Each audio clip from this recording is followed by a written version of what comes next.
La psique humana constituye una paradoja existencial de naturaleza implacable. Es capaz de concebir sueños de grandeza suprema, mientras que, simultáneamente, ejecuta toda clase de maniobras para evitar activamente su materialización. El cerebro puede dibujar una vida de logros extraordinarios y, al mismo tiempo, generar 1000 justificaciones convincentes para no dar ni un solo paso en esa dirección. Cada amanecer, tu mente toma una decisión silenciosa: avanzar hacia el futuro que deseas o, de nuevo, traicionar tus aspiraciones. Y lo más perturbador es que esta elección raramente se percibe como consciente. Se esconde en sutiles actos de resistencia, en la pereza camuflada bajo el pretexto de mañana comienzo, o en el agotamiento que emerge mágicamente justo cuando la acción es imprescindible. La mente es una herramienta brillante, pero también es la maestra suprema del autoengaño. Si no llegas a comprender cómo se libra esta batalla interna, seguirás anhelando una vida que tu propio sistema neuronal sabotea en el silencio. Intelectuales como William James, el pionero de la psicología moderna, y Friedrich Nietzsche, con su visión existencial, nos invitan a tomar conciencia de este dilema fundamental para que, finalmente, podamos detener el ciclo de autosabotaje. William James observó esta misma desconexión en Harvard: estudiantes rebosantes de talento intrínseco, pero paralizados e incapaces de iniciar la acción. Su conclusión fue rotunda: la acción no es la consecuencia de la motivación, es la acción misma la que la genera.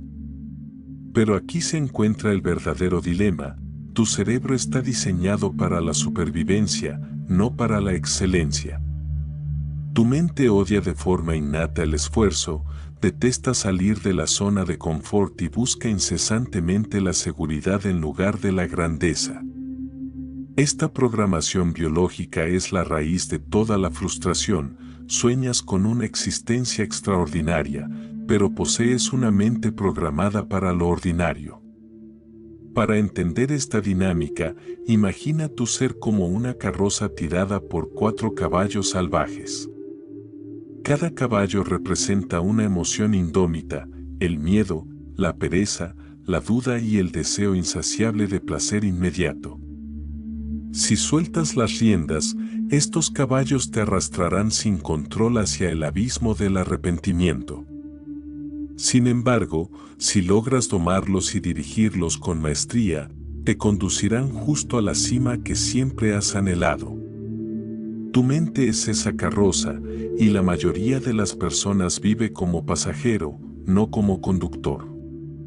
Nietzsche proclamó que el hombre es un ser que debe ser constantemente superado. James reforzó esta visión con una perspectiva práctica, afirmando que es posible transformar radicalmente tu vida en 30 días si entrenas a tu cerebro no como a un líder impulsivo, sino como a un músculo que responde a la disciplina. Si alguna vez te has preguntado, ¿por qué no logro hacer lo que sé que debo hacer? ¿O por qué me falta la fuerza que veo en otros? Este mensaje es crucial. Quédate hasta el final, porque vamos a desenterrar las ideas más potentes de Nietzsche y James para mostrarte cómo forzar a tu cerebro a desear lo difícil, incluso cuando tu cuerpo grita un rotundo "no quiero". Al completar este viaje, dejarás de ver la disciplina como una prisión y la reconocerás como la llave que abre tu auténtica libertad. La cuestión fundamental que bloquea a la mayoría de las personas reside en un malentendido sobre la fuerza de voluntad. A principios del siglo XX, William James dictó una de sus cátedras más memorables en Harvard. Cuando un estudiante inquirió: «Profesor, ¿cómo puedo obtener la voluntad necesaria para estudiar y trabajar si nada en mí siente las ganas de hacerlo?», James sonrió. Su respuesta fue una frase que redefinió la psicología para siempre: el cerebro es plástico, se moldea por la acción repetida, no por la mera intención. Lo que James descubrió es que tu cerebro opera de manera similar a un río caudaloso. El agua siempre buscará la trayectoria de menor resistencia, el camino más fácil. Cada vez que incurres en un comportamiento cómodo, como posponer una tarea crucial o revisar el teléfono en lugar de empezar a trabajar, ese río mental excava un cauce neuronal más profundo.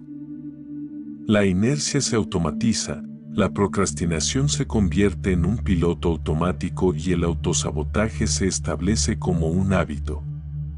Pero la enseñanza de James es profundamente liberadora. Él demostró que si te fuerzas a iniciar una acción diferente, aunque sea por unos pocos minutos y sin sentir la menor pizca de motivación, el río de tu mente comienza a desviar su curso. Se forman nuevos cauces neuronales. Lo que antes parecía una tarea imposible se vuelve gradualmente más sencillo, y lo difícil, con la repetición, se convierte en un hábito natural. Aquí reside el primer secreto del dominio mental. No necesitas esperar la motivación para comenzar a actuar, necesitas actuar para generar la motivación. El movimiento inicial es el catalizador, no la consecuencia. Nietzsche, con su visión existencial, complementó la enseñanza de James sobre la acción con una imagen de poder brutal. Él dijo: quien tiene un porqué para vivir puede soportar casi cualquier cómo. Lo que el filósofo alemán observó es que la vida, con toda su inherente dificultad, no es lo que realmente destruye al individuo. Lo que lo aniquila es la ausencia de un sentido trascendente que justifique y sostenga su resistencia.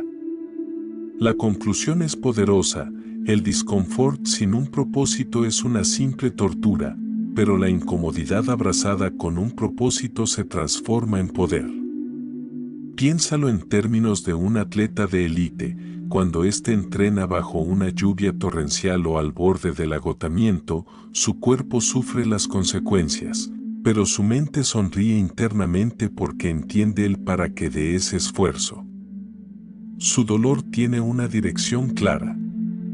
Por el contrario, cuando una persona está atrapada en una rutina vacía o carente de sentido, incluso la más mínima exigencia se vuelve insoportable, ya que no existe un horizonte de valor que la justifique. Aquí comienza tu primer y crucial desafío práctico. Toma una hoja y redacta tu porqué.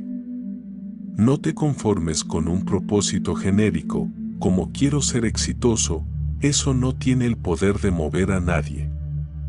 Escribe un porqué que duela, que arda en lo profundo de tu ser, que te mueva hasta las lágrimas si lo lees en voz alta.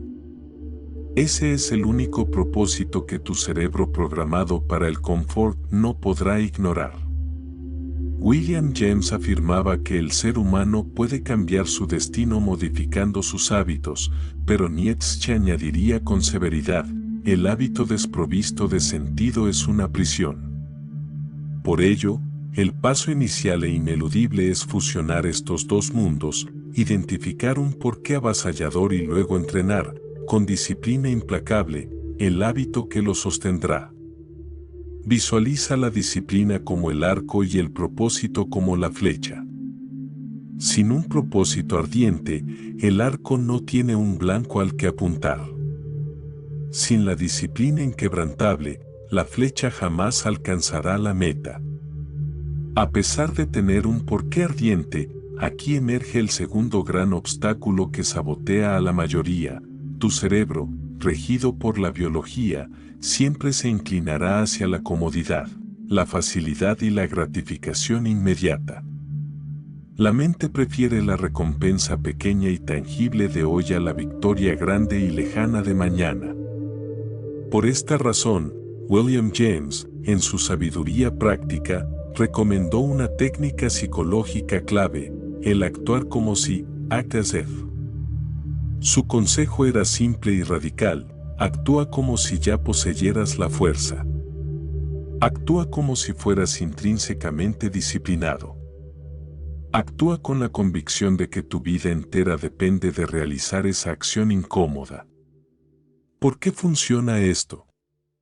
Porque el cerebro humano, al momento de formar nuevos hábitos, no tiene la capacidad de distinguir entre la realidad objetiva y una imaginación vívidamente ejecutada. Si te comportas consistentemente como alguien fuerte y resuelto, tu cerebro, con el tiempo, comenzará a creerlo y, al creerlo, lo reforzará a nivel neuronal. Nietzsche, por su lado, abordaba la misma lucha desde el plano existencial.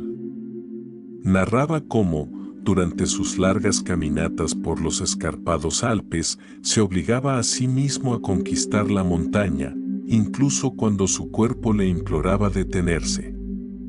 Su objetivo era inequívoco: el cuerpo debe aprender que es la mente quien manda, y no a la inversa. Cada paso ascendente, cada bocanada de aire frío, era una pequeña victoria forjada en la fragua de su propia resistencia interna. Para anclar este cambio en tu mente, considera la parábola del bambú. Un discípulo inquirió a su maestro Zen sobre el secreto de la autodisciplina. El maestro señaló un bambú y respondió: mira, este bambú crece perfectamente derecho y fuerte, no porque conscientemente lo desee, sino porque el viento lo azota y la tierra lo sostiene. No decide ser fuerte, solo se mantiene firme día tras día, y la fuerza emerge por sí sola. Este es el secreto del hábito, la repetición constante, incluso y especialmente cuando no sientes deseos de hacerlo, hasta que lo difícil se convierte en tu segunda naturaleza. Finalmente, James reconocía que el cerebro es como un caballo salvaje, ama las recompensas. Si solo trabajas pensando en metas que están a años de distancia, tu mente se agotará y se rendirá. Por eso, recomendaba un truco psicológico más: recompensa cada avance, por mínimo que sea. Terminas el párrafo difícil, concédete un premio. Cumples tu meta de ejercicio de 10 minutos, date una pequeña señal positiva. Estas no son grandes celebraciones, sino señales que le dicen a tu mente: vas por el camino correcto, sigue adelante. En 1881, Nietzsche escribió una frase enigmática en sus cuadernos: vive como si tu vida fuese a repetirse eterna e infinitamente. A esta idea la denominó el eterno retorno. Imagina por un instante que cada elección que tomas hoy, levantarte tarde, postergar ese proyecto crucial, dejar pasar una oportunidad, se va a repetir con exactitud una y otra vez, por toda la eternidad. La intención de esta idea no era generar una amenaza fatalista, sino una invitación brutal a la autoevaluación. ¿Elegirías vivir tu vida de forma diferente si supieras que es tu única repetición eterna? William James no abordaba el eterno retorno. En su monumental obra Principios de Psicología explicaba un fenómeno análogo: tu día se reproduce constantemente porque tu cerebro es un esclavo de la rutina. Si no te atreves a romper el patrón establecido hoy, el mañana será, inevitablemente, una réplica de la mediocridad actual. La diferencia crucial es que tú puedes usar este mismo mecanismo de repetición neuronal para forjar la grandeza en lugar de la pasividad. Aquí emerge la primera técnica poderosa: el minuto de hierro. James instruía a sus estudiantes a comprometerse con una tarea difícil durante un lapso de tan solo 60 segundos. Solo un minuto. No importaba la naturaleza de la tarea: escribir, ejercitarse, ordenar o estudiar, lo fundamental era enviar un mensaje inconfundible al cerebro: la acción es posible, incluso en la ausencia total de motivación. ¿Por qué un minuto? Porque la mente se paraliza ante una montaña inmensa, pero acepta de inmediato un pequeño escalón. Ese minuto inicial tiene el poder de romper la inercia y, casi siempre, ese minuto se extiende a 10 o 30. Nietzsche, al ver esto, lo interpretaría como un acto puro de voluntad de poder, un desafío frontal a esa voz interna que susurra no puedo. Piensa en el trabajo de un herrero. El primer golpe sobre el hierro frío no produce la espada, pero sin ese golpe inicial, jamás existirá la posibilidad de forjarla. William James sostenía que las emociones son la consecuencia de la acción, no la causa.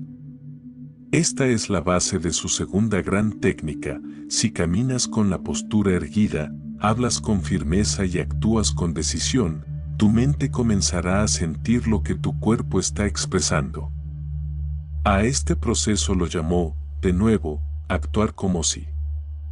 La neurociencia moderna confirma esta sabiduría ancestral.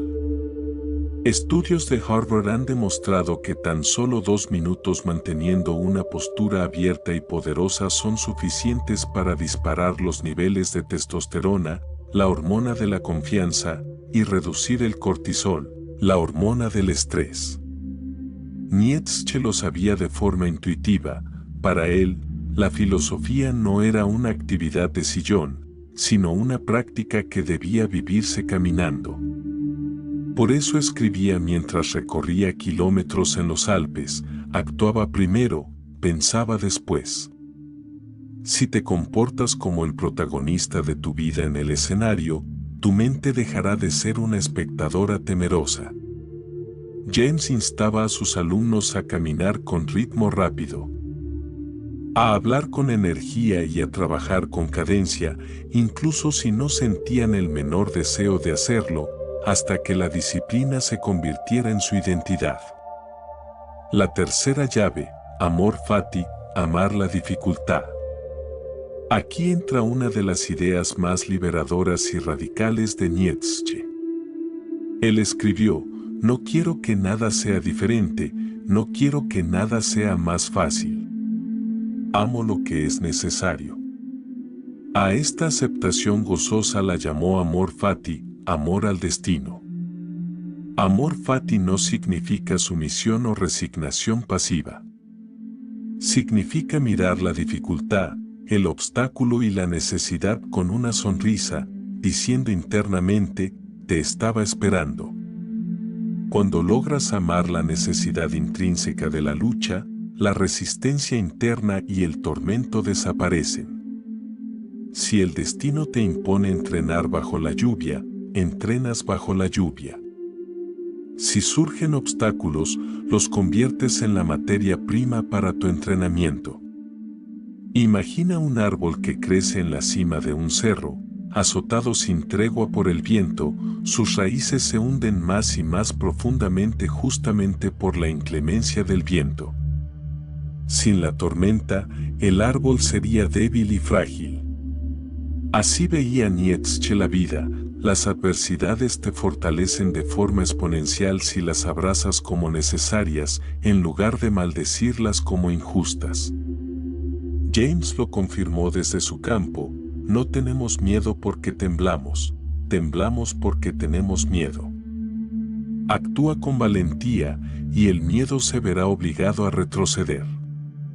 Un joven guerrero, consumido por el terror antes de cada contienda, buscó la sabiduría de su maestro.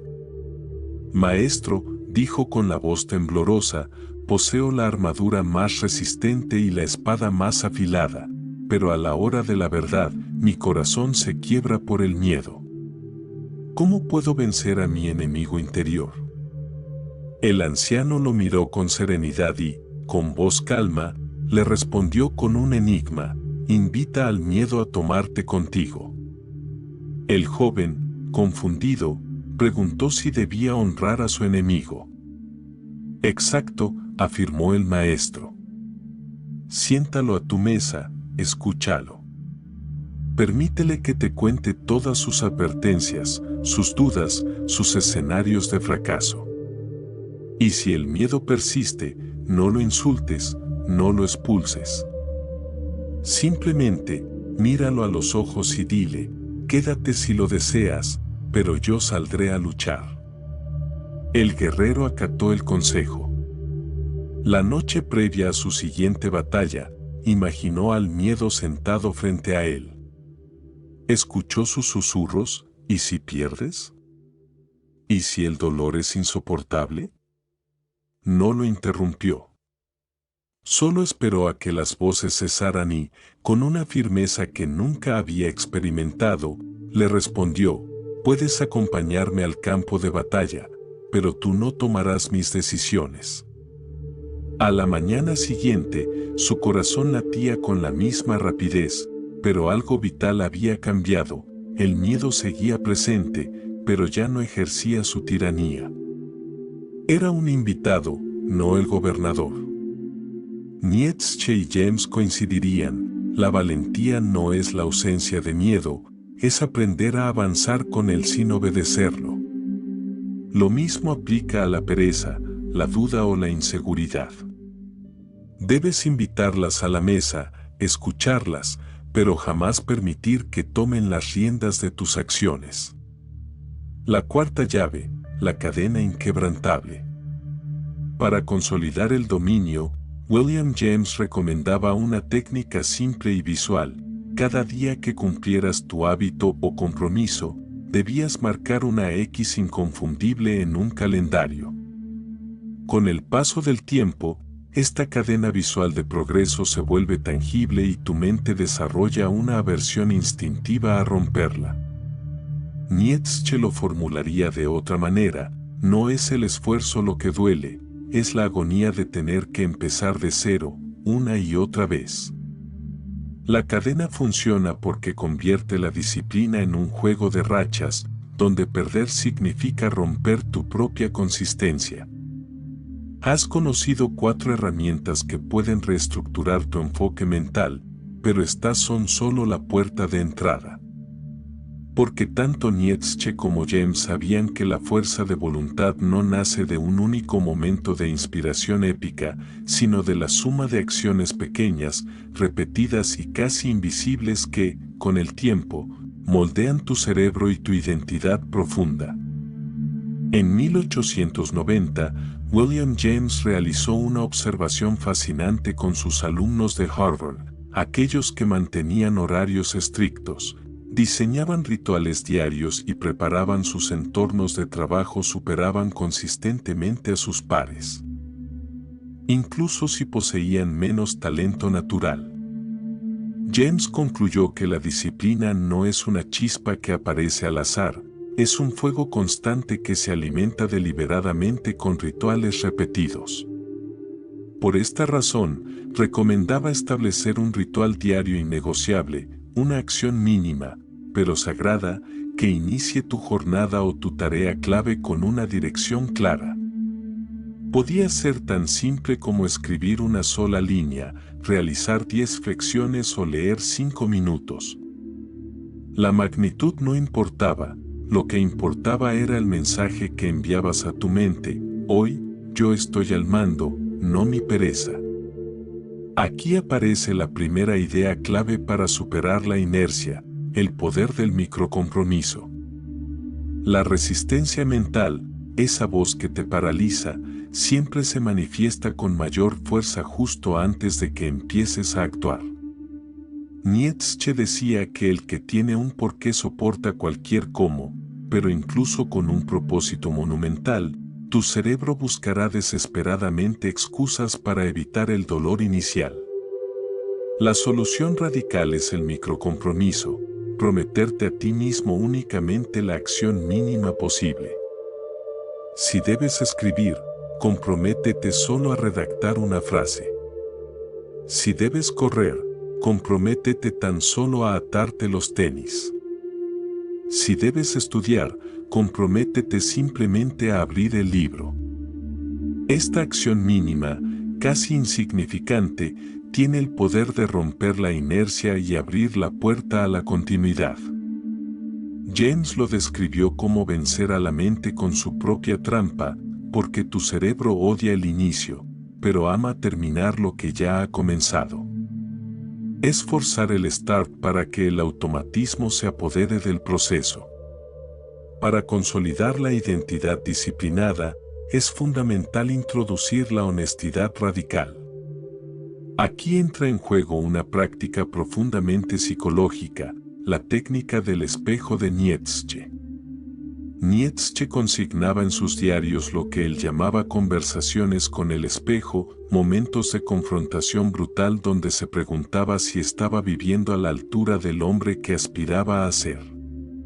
Imagina mirarte al espejo cada noche y plantearte la pregunta sin anestesia: ¿actúe hoy como alguien que respeta y honra sus propios sueños? Si la respuesta interna es un no rotundo, no recurres al castigo o la culpa. Simplemente, haces un juramento silencioso: mañana realizarás una acción que demuestre lo contrario. Con el tiempo, este ritual de honestidad crea un tipo de carácter de hierro y una autoridad interior inquebrantable, ya que es imposible engañar al espejo de tu propia conciencia. A esto se suma la visión de William James sobre la influencia externa, el entorno como aliado invisible. James observó que la mayoría de las conductas humanas no dependen de una fuerza de voluntad agotable, sino de la arquitectura del entorno. Si tienes el teléfono al alcance, lo revisarás. Si la comida ultraprocesada está en la mesa, la consumirás. Por ello, recomendaba diseñar tu ambiente para que la acción correcta sea instintivamente fácil y la acción incorrecta, difícil. Coloca los libros o herramientas de trabajo en lugares visibles. Diseña tu ritual de sueño quitando las distracciones antes de acostarte. Mantén una lista física y clara de tus metas. La neurociencia confirma esta estrategia: la fuerza de voluntad es un recurso finito. El entorno bien diseñado reduce la necesidad de esa fuerza. Nietzsche lo resumía con poética lucidez: el hombre libre es aquel que baila en las cadenas que él mismo ha elegido.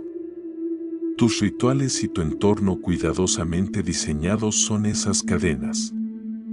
Parecen límites, pero en realidad te otorgan la verdadera libertad de actuar en coherencia con tu propósito. Un error común que Nietzsche criticaba era la obsesión moderna por el éxito inmediato y los cambios radicales en un corto periodo.